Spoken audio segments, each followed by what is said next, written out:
Ẹ̀yin èèyàn ilé ẹ káàbọ̀ sí Mashola Gist TV. Ṣé àlàáfíà ni ẹwà gbogbo lè ń kọ́?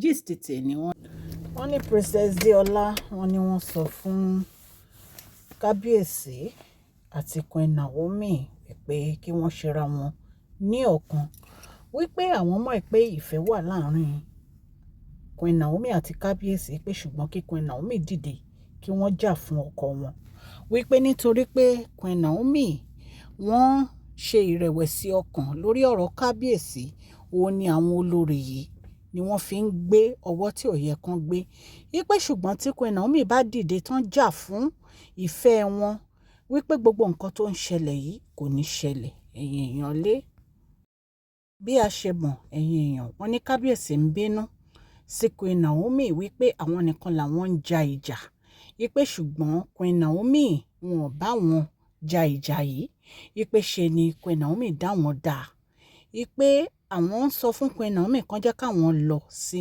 Nzuka, wọ́n ní ṣùgbọ́n Queen Naomi ò wá, wọn ò pè, wọn ò yọjú, wọ́n ní kò dẹ̀ ń ṣe èní ni Queen Naomi ti máa ń ṣe bẹ́ẹ̀. Èèyàn ilé ẹ jẹ́ ká jọ wọ inú gist tẹ̀lé. Mashola Gist TV ń kí yín, Mashola Gist TV ń kí yín, adúpẹ́ àtọpẹ́dá. Mashola Gist TV ń kí yín, Mashola Gist TV ń kí yín ó ní ẹ ṣé o, lọ́wọ́ ọkùnrin, lọ́wọ́ obìnrin, lọ́wọ́ ọmọdé, lọ́wọ́ àgbà, lórí gbogbo bẹ́ẹ̀ ṣe ń comment, tẹ̀ ń like, tẹ̀ ń share, àdúpẹ́ ní ọwọ́ gbogbo yín. Mashola Gist TV ń kí yín, ẹ̀yin olólùfẹ́ wa ẹ káàbọ̀ sí Mashola Gist TV. Ṣé àlàáfíà ni ẹwà gbogbo lè ń kọ́?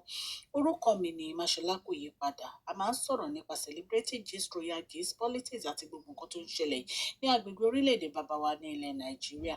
A ń sọ̀rọ̀ nípa celebrity gist, royal gist, politics àti gbogbo nǹkan tó ń ṣẹlẹ̀ ní orílẹ̀-èdè wa. Ẹ̀yin èèyàn lè tẹ́ bá ti subscribe, ẹ tẹ notification bell kẹ́ ẹ subscribe so that a bá ti post any gist ẹ máa rí.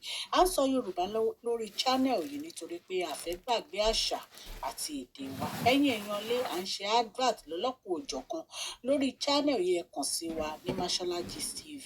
Ọlọ́run Elédùmarè á bá mi gọ́wọ́ yín sókè o, Ọlọ́run Elédùmarè á bá mi ran gbogbo yín lọ́wọ́ o. Òkè òkè ni ọlá yín á máa lọ o, ọlá yín ò ní lọ ìsàlẹ̀ láéláé. Bí a ṣe ń sọ gist wa lọ, wọ́n ní Princess Deola wọ́n ní wọ́n rọ kábíyèsí àti Queen Naomi pé kí wọ́n ṣera wọn lọ́kan, wípé kí Queen Naomi dìde kí wọ́n jà fún ọkọ wọn, kí wọ́n má dá kábíyèsí dá ọ̀rọ̀ yìí, wípé láti ìgbà tí kábíyèsí ti realize mistake wọn ni kábíyèsí ti ń wá Queen Naomi, tí wọ́n ń lọ sí Àkúrẹ́ lójoojúmọ́, tí wọ́n ń lọ sí Royal Mansion lójoojúmọ́ láti jẹ́ kí Queen Naomi mọ̀ bí àwọn ṣe nífẹ̀ẹ́ wọn tó. Wọ́n ní to the extent pé gbogbo kábíyèsí nìkan ló ń ṣe gbogbo nǹkan tó yẹ kán ṣe fún Queen Naomi. Wọ́n ní Queen Naomi kàn dákẹ́ lórí ọ̀rọ̀ yìí bí ìgbà tó jẹ́ pé gbogbo nǹkan máa padà sípò bó ṣe yẹ kó padà sípò. Ṣùgbọ́n àwọn olórí yìí wọn ò dúró, ṣe ni wọ́n ń sáré kiri. Ẹ̀yin èèyàn lé, wọ́n ní kábíyèsí ń bínú pé kí ló dé tí Queen Naomi tí wọ́n fẹ́ kí àwọn èèyàn rí àwọn pọ̀, kí ló dé tí Queen Naomi tí wọ́n fẹ́ kí àwọn èèyàn jọ rí àwọn pọ̀ ní function. Wọ́n ní gbogbo function tí kábíyèsí ń invite Queen Naomi sí, wọ́n ní kò sí èyí tí Queen Naomi yọjú nínú ẹ̀. Ẹ̀yin èèyàn lé, wọ́n ní kábíyèsí ní tí Queen Naomi ò bá ti lè dìde kán jà fún àwọn náà ní dìde àwọn jà fún Queen Naomi, wípé torí ó dàbí ìgbà tí Queen Naomi dá gbogbo nǹkan tó ń ṣẹlẹ̀ nínú palace ni. Ṣùgbọ́n wọ́n ní Princess Deola ní kí kábíyèsí àti Queen Naomi kó ṣera wọn lọ́kan, wípé nítorí pé àwọn mọ̀ wípé ìfẹ́ wà láàrin kábíyèsí àti Queen Naomi, wípé kábíyèsí ò dẹ̀ fi ọ̀rọ̀ Queen Naomi ṣeré, wípé ní gbogbo ìgbà ni kábíyèsí máa ń bá wọn sọ̀rọ̀ Queen Naomi, ipá wọn náà dẹ̀ mọ̀ dájú wípé àwọn méjèèjì nífẹ̀ẹ́ ara wọn, wípé kó má dá kábíyèsí dá ìjà yìí, kí wọ́n jọ fight battle yìí, wípé nítorí pé àwọn mọ̀ ìpè tí Queen Naomi bá bẹ̀rẹ̀ sí fight battle yìí, gbogbo àwọn olórí yìí wọ́n máa jókòó ara wọn jẹ́. Allegedly nǹkan tá a gbọ́ tọ́ ní Princess Deola sọ ni. Ẹ̀yin èèyàn lé, ẹ̀yin náà mọ̀ pé a ti wà lórí ọ̀rọ̀ kábíyèsí àti Queen Naomi ó tó ìjọ́ mẹ́ta kan.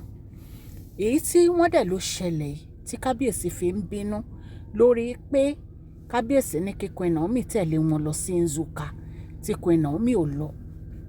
Wọ́n ní ẹlẹ́ẹ̀kejì ó yẹ kí Queen Naomi lọ sí Gambia láti lọ rí First Lady Gambia. Wọ́n ní Queen Naomi ò wá.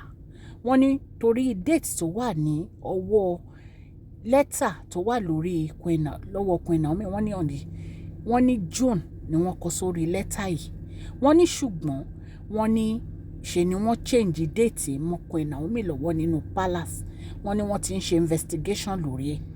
Kábíyèsí ní kí Dr. Elizabeth kan máa stand for Queen Naomi, pé Queen Naomi fúnra wọn ò fẹ́ dìde, wọn ò fẹ́ ṣe nǹkan kan, pé gbogbo function tí wọ́n fún Queen Naomi láti lọ, wọ́n ní kò sí èyí tí Queen Naomi lọ ń bẹ̀.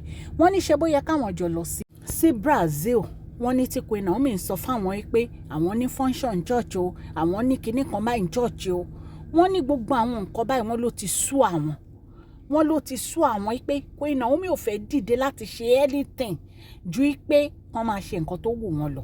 Pé so ìtorí ìdí èyí kí Dr. Lizzie má stand for Queen Naomi, kọ́ má bá wọn sọ̀rọ̀, kọ́ má bá wọn dìde, kọ́ má bá wọn sọ anything, kọ́ fi Queen Naomi sílẹ̀, kọ́ fèsì battle ara wọn fúnra wọn. Ṣùgbọ́n right now ní Princess Deola pé ó rọ kábíyèsí, ó dẹ̀ rọ Queen Naomi ìpè kí wọ́n fight battle ìfúnra wọn allegedly bá ṣùgbọ́n ẹ̀yin ará ilé èyí tá a tún gbọ́ nìyẹn tá a ní ká mú wá fún yín. Etí tẹ́ fi ń gbọ́ mi ò ní di, ọwọ́ tẹ́ fi ń tẹ subscribe like kò ní kan ìsàlẹ̀ àpò. Ẹ̀yin èèyàn wa tẹ́ kàn darapọ̀ mọ́ channel wa tó yẹ pé ẹ kàn gbọ́ gist wa, ẹ jọ̀ọ́ ẹ fún wa ní thumbs up. Ẹ̀yin tẹ́ dẹ̀ darapọ̀ tẹ́ subscribe, you are welcome to this channel. Ẹ̀yin tẹ́ dẹ̀ ti jẹ́ subscribers tẹ́lẹ̀, adúpẹ́ lọ́wọ́ yín fún àdúrótì yín, gbogbo bẹ́ẹ̀ ṣe ń subscribe, tẹ́ ń comment, tẹ́ ń like, tẹ́ ń share program wa. Ọlọ́run Elédùmarè á máa wà pẹ̀lú gbogbo yín. Ilé àti ọ̀nà yín kò ní dojúrú o. Òkè òkè ni ọlá yín á máa lọ o. Ọlá yín ò ní lọ ìsàlẹ̀ láéláé. Please share this video, like and subscribe. God bless you all.